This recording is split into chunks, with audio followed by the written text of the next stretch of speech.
Good morning. Welcome back to Breakfast Television. It's 7:49 and time to talk business. And for that, we bring in our business editor, Mike Eppel. Morning, Mike.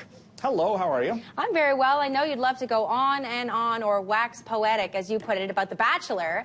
Yes. But instead, we're going to talk about the announcement that just came out of Ottawa about 50 minutes ago. Prime Minister Trudeau promising $1 billion towards a relief fund for COVID-19. What does this mean for us? Well, listen, this is the actual reality show, as opposed to all that other stuff. Anyway, this stimulus effort announced by the feds, I'm getting the sense that this is the first of maybe a two-stage process, because, of course, we still have the federal budget to come in the next few weeks, so they'll probably have a little bit more to add to that. But it's $1 billion to various industries and the healthcare sector specifically, and the provinces on an as-needed basis, just trying to instill a little bit of calm, for lack of a better description, in the most dire forecast for the economy, perhaps.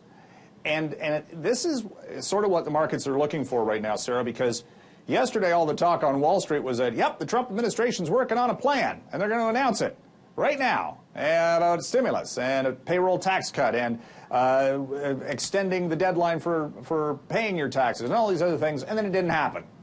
So the fact they're actually doing something is of note. And then the Bank of England cut interest rates today by 50 basis points, as they are wont to do. Markets are taking all of this as a, what's next? So we have, in fact, after a big rally yesterday, stocks down today, early on, could swing, don't know. Honestly, we have been 3 weeks plus in this, and, as the risk assessment continues, we're still not seeing resolution from an investor standpoint. It's a bit of a roller coaster. We're just trying to hang on here. Let's talk oil production price war. What's going on? Yeah. Well, the United Arab Emirates is the latest OPEC nation to announce this morning that they are increasing production as much as they can to basically just flood the market. The Saudis and the Russians are going for record output next month.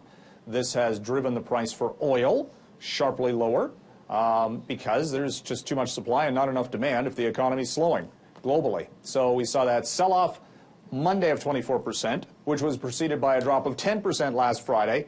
A little bit of a respite yesterday, back down this morning by 3%. Energy stocks, as you might expect, heading lower in the early trade.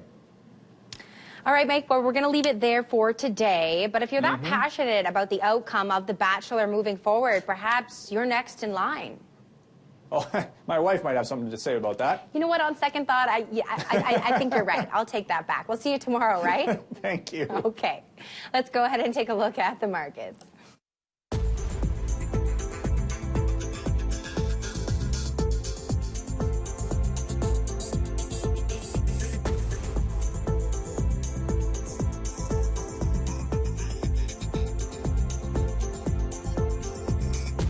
This portion of BT is brought to you by 660 News, Calgary's breaking news, weather, and traffic station.